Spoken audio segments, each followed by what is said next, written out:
我叫马翠花，今年50，从小就在阿勒泰长大。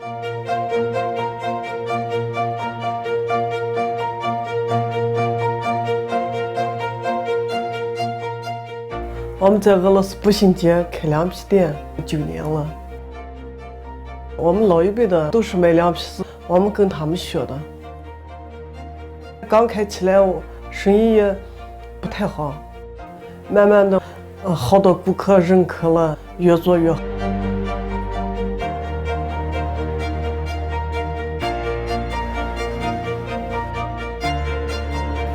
我喜欢健身，就经常到健身房去。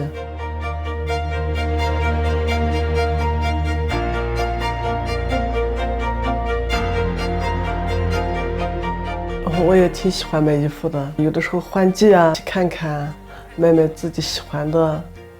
现在阿勒泰不是开发了吗？商场也多，到处转一转。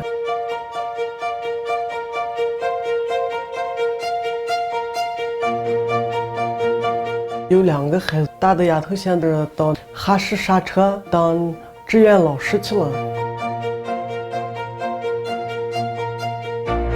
儿子喜欢餐饮嘛，他都到处去打工学手艺，自己有了个门面，卖凉皮子、卖米粉、砂锅、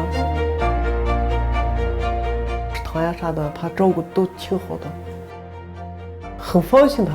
从小是调皮过一阵子，但是现在他也知道挣钱也不容易，也知道自己该干啥了，该往哪个方向发展了。我也希望他这个店越开越好，开出一个自己的那种特色，他靠着他自己的能力发展起来。